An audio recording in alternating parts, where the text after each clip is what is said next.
Tonight we start by taking a look at a Black History Month speaker panel and a garden party that took place on campus before Auburn students headed to spring break. Then we'll inform you about the ISO Social Hour along with exciting events continuing to hit the stage at the Gouge. We'll also take a look nationally by updating you on President Joe Biden's State of the Union address and the dangers of overpopularized weight loss drug. Finally, you'll get an Auburn sports update and an entertainment update brought to you by Eagle Eye's Brett Fouts. All of that and more is coming up next on Eagle Eye's Monday News at 6.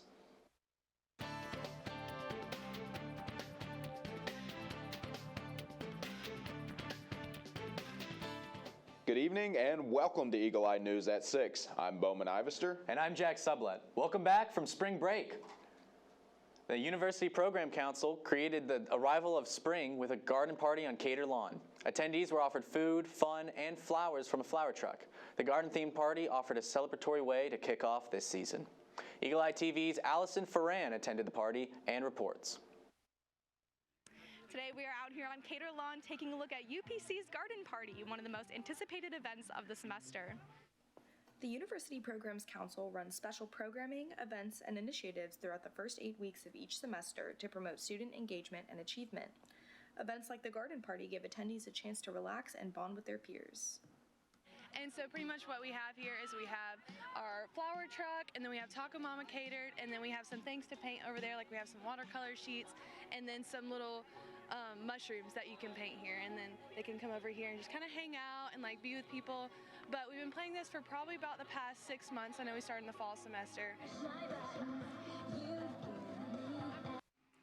UPC's commitment to student involvement is apparent with many exciting events like this throughout the semester. To learn more about upcoming events, visit the organization's page on AU Involve. For Eagle Eye TV, I'm Allison Ferran. On Thursday, February 27th, an esteemed panel of Auburn alumni came together in celebration of Black History Month to share how their experiences at Auburn varied throughout different decades. They also shared insight about the changes Auburn University has seen throughout the years. The event was hosted by the Black Student Union, Emerge at Auburn, UPC, and the Office of Inclusion and Diversity. Eagle Eye's Jack Sublette reports. We're here at the Mellon Student Center, where the University Program Council, Emerge at Auburn, Black Student Union, and Office of Inclusion and Diversity have put on a panel of esteemed Auburn alumni. The panel consists of some of the first Black students to attend Auburn. After the Q&A session, attendees were invited to try out some great food, including wings, chips and dip, and even banana pudding. We learn from the past to get better for tomorrow. And it's really good to understand from our former students how they were treated and how we can do better and how they can help from their experience to every year get better. So tonight's event was through the decades, and we talked to some students from the 60s and then one from the 70s and one from the 2000s. So we looked that we saw that we got progressively better, but we still have a long way to go. So what's so good about it? We actually get to know how to do better from people that were really here and experienced. I feel that there's many, minority students that are not Black, or many, white students that aren't interacting with these sort of people on a daily basis, with these sort of topics on a daily basis. I think, the Black Student Union's goal is unity through education. So I think bringing more people to events like these is going to lead to more education, which, in my opinion, I think will lead to more unity. Well, it has been amazing to see the outpouring of interest from students of all different backgrounds. I mean, when you look at the students that helped plan this, they all weren't Black students, which was really key. You had students that had no real connection except for they were Auburn students and they wanted this to be seen and to be heard and to be experienced. It wasn't anything about, well, there was a Black student event. This was a student event here at Auburn. And I think the more times we have events that are student-centered, I think that's where the real learning and the real connection, and I think that's when we really understand what it is to be at Auburn, what that means. Awesome. And what was your favorite menu item tonight? My favorite menu item? Banana pudding. Banana pudding. Now, I will say the banana pudding, that was special. That was special. Well, I'm just so grateful that there are students here on campus that's interested in learning the history, what took place in the past, and they want to grow from that and make Auburn a better place for all of us. For TV, this is Jack Sublette. When we come back, we'll provide more on-campus news, followed by a national news update. You're watching Eagle Eye News at 6.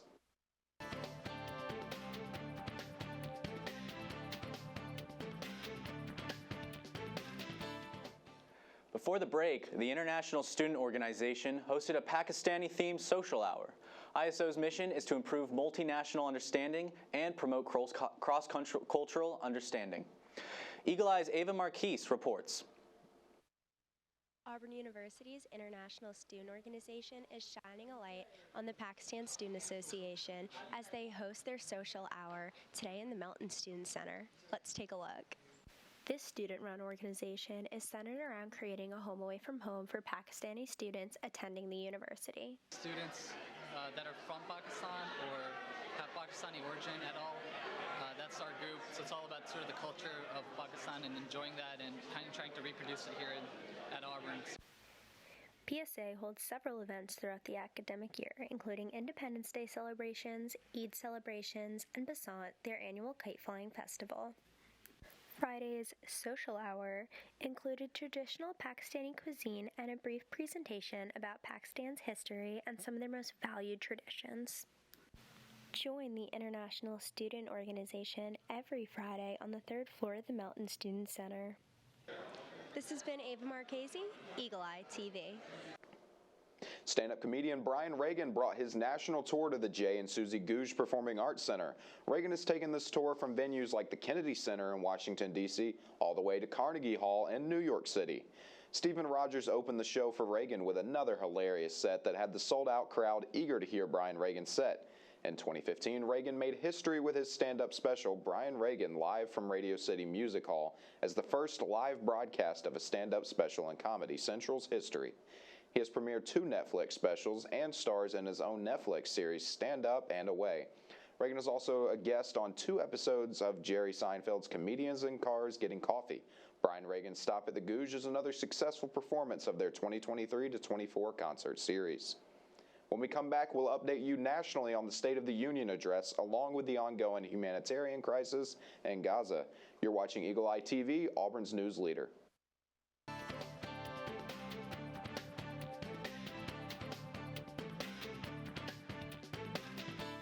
President Joe Biden delivered his 3rd State of the Union address and 4th address to Congress Thursday night.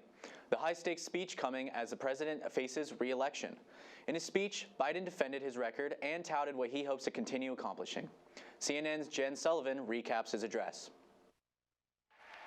President Joe Biden addressing the nation Thursday. His State of the Union address coming at a pivotal moment for his presidency, highlighting his accomplishments and laying out his plans for what he hopes to accomplish if elected for another 4 years.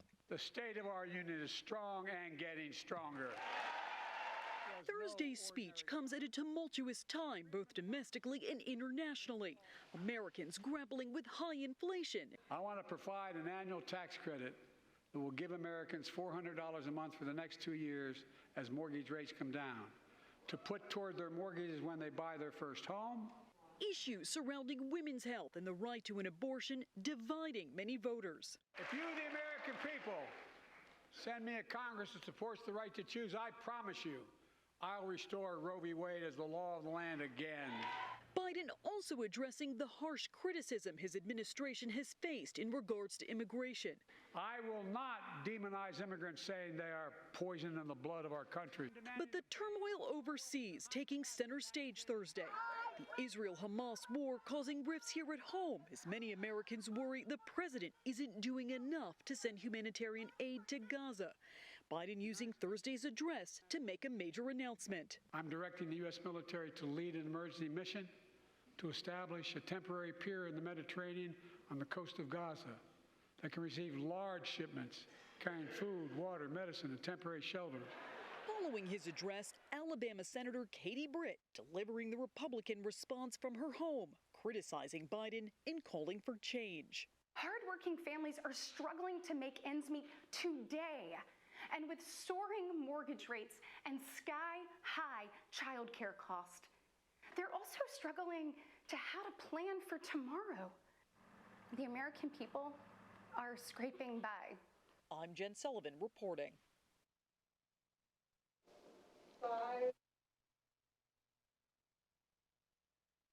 President Joe Biden says the U.S. military will build a temporary pier in Gaza as part of a multi-nation plan to bring much-needed support to the war-torn region. This comes as Israeli Prime Minister Benjamin Netanyahu says he will move ahead with plans to invade Rafah in South Gaza, even though Biden says he would consider this a, quote, red line. John Lorenick reports. Monday marks the start of the holy month of Ramadan for most Muslims. But over the weekend, Israeli strikes hit parts of southern and central Gaza, killing scores of people and injuring others, according to the Palestinian news agency. We've got to make our way to that path that leads to peace. I think the president is leaning in hard, pushing Netanyahu to do this, and it couldn't happen sooner. President Joe Biden says while Israeli Prime Minister Benjamin Netanyahu has the right to defend his country from Hamas, he must pay more attention to the innocent lives being lost as a consequence of the actions taken.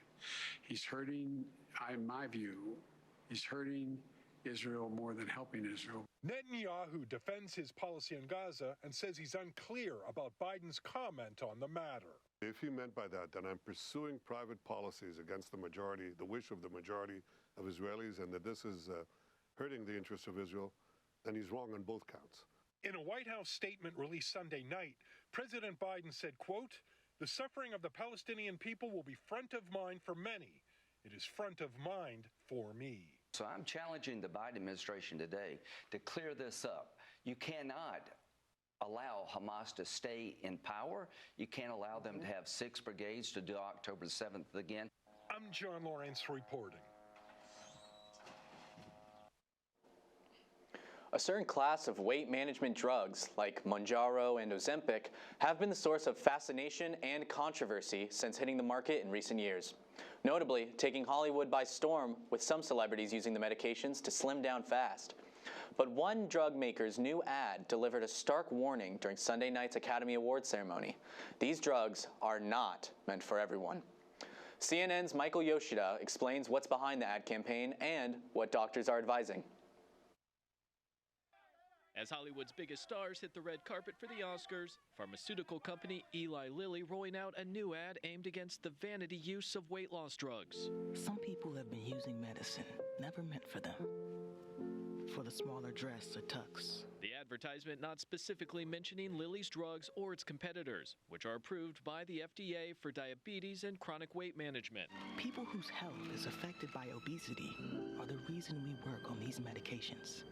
It matters who gets them. But recently, getting the drugs to the right people has been tough. I have seen dire shortages of medications with my patients. This has been a major challenge. Patients flying to different states to get these medications. Another issue, according to Dr. Fatima Cody-Stanford, is that these drugs, which mimic hormones to reduce appetite and affect how our body produces insulin, were only intended for a very specific use by a very specific set of patients, those with type 2 diabetes or obesity. We have no science to back the use of these medications outside of the context of those clinical conditions. There are 0 studies published in any medical journal, both here in the U.S., around the world, that look at vanity use of these medications. Eli Lilly CEO hoping the message is clear. These medicines were invented for people with a serious health condition. They're not invented, just to have someone who's famous look a little bit better. I'm Michael Yoshida reporting. When we return, Eagle Eye's Mackenzie Deutschman will give you an Auburn sports update, followed by an entertainment update with Brett Fouts. Stay tuned for more.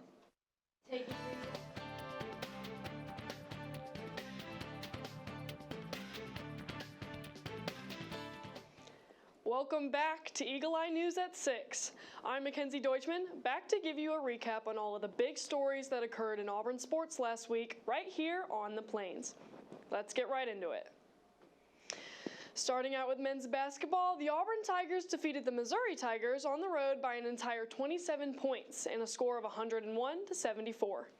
Auburn made their way back to Neville Arena, where they faced the Georgia Bulldogs for their last home game of the season.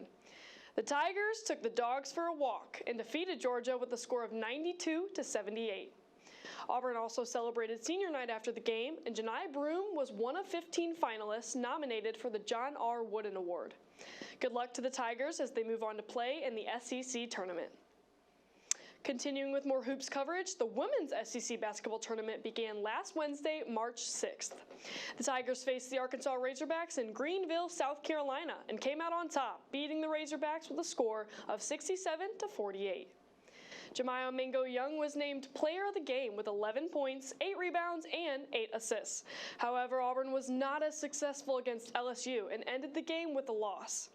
Now they wait for Selection Sunday coming up this weekend on March 17th. Moving on to Diamond Sports, Auburn softball is having a strong season so far with a current record of 13 wins, 4 losses, and 1 tie. The girls began SEC play this past weekend against number 12 Missouri.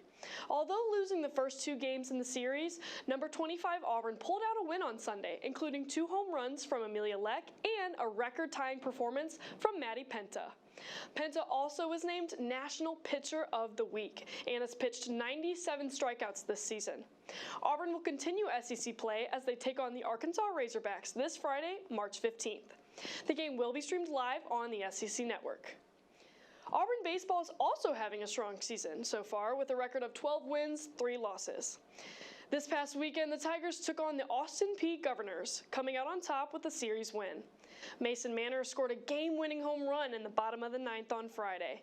After taking a loss on Saturday, the Tigers bounced back hard and ended Sunday's game early with a run rule victory and a score of 24-5. Auburn will hit the road to play the Troy Trojans tomorrow at 6 p.m. Flipping over to Auburn gymnastics, the Tigers competed in the Podium Challenge that took place in Baton Rouge, Louisiana. Auburn finished second out of 4 teams with a score of 197.05. Also, congratulations to future Auburn gymnast Caitlin Jong for winning bronze on uneven bars at the Baku World Cup for Team USA. The Tigers will head to Nashville, Tennessee, where they will face the Kentucky Wildcats in the Kidney Care Women's Gymnastics Championship this Friday, March 16th. And that's all I've got for Auburn Athletics tonight. Tune in tomorrow at 6 right here on Eagle Eye TV for more sports coverage. I'm Mackenzie Deutschman for Eagle Eye Sports, and you are watching Eagle Eye News at 6. We'll be right back.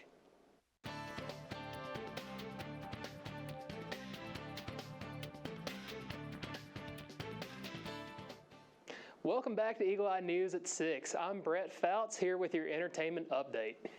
Well, Auburn, I hope you had a relaxing spring break, because I know I did. Spring break is a popular time to catch up with the film industry and see all the new releases available to watch. Even on Oscars weekend, with the focus on last year's films, people went out to see new movies. CNN's David Daniel has early estimates on the top 5 films in theaters. Bob Marley, One Love fell to 5th place, taking in $4.1 million. The historical religious drama Cabrini opened at number 4, earning $7.6 million. Imaginary scared up $10 million for a 3rd place debut. This world is beyond cruelty. Dune Part 2 lost the top spot, but $46 million gave the sci-fi sequel 2nd place and a 10-day domestic total of $157 million. Oh, wow, look at the time. Remember we have to do that thing down by the place with that guy? Skadoosh! Kung Fu Panda 4 fought its way to number 1, opening with $58.3 million, the best debut for the franchise since the first film back in 2008. In Hollywood, I'm David Daniel. Wow, although I love Dune Part 2, Kung Fu Panda taking the lead has me feeling a little bit nostalgic. Moving right along, you may have done some pretty adventurous activities during spring break, maybe skiing or staying in an Airbnb at some fancy destination. Today's Take a Look at This shows us a skier's sudden tumble down a secret waterfall, an Airbnb destination that could have been useful to us spring breakers, and an amazing double rainbow. Take a look at the terrifying moment a skier finds a hidden waterfall in the snow by plunging into it. It happened in Hokkaido, Japan. As the skier was traversing the snowy landscape, he suddenly falls into a sunken hole in the snow, tumbling some 20 feet to the base of a flowing waterfall reportedly caused by a natural hot spring. The New Zealand man wasn't hurt, but did face a struggle to get back topside with the fall's water rushing down on him. He was able to eventually clamber up the hidden chasm's wet walls with his skis in hand and his GoPro still recording the entire ordeal. Over in London, a hidden adventure awaits. That's what Airbnb is offering to a pair of lucky guests they say will become the first since World War II to stay overnight inside the iconic St. Paul's Cathedral. The accommodations are tucked away inside a hidden library at the top of the cathedral tower's famous spiral staircase. The secret library was built in 1709 and was recently renovated. It will play host to the guests just in time for World Book Day, surrounding them with more than 22,000 books and manuscripts, not to mention the spectacular centuries-old architecture. Oh, and all for the very reasonable rate of about $9. Organizers say the one-of-a-kind stay inside this hidden gem will allow a chance to delve deeper into the history and wonder of one of the world's most famous cathedrals. Finally, take a look at a not-so-hidden gem caught on camera over Washington State. The stormy skies east of Spokane parted to reveal a rare double rainbow, replacing the gloomy clouds with a vivid end-to-end arc of amazing colors. How's that for a Monday moment of zen? For Take a Look at This, I'm Jeremy Roth.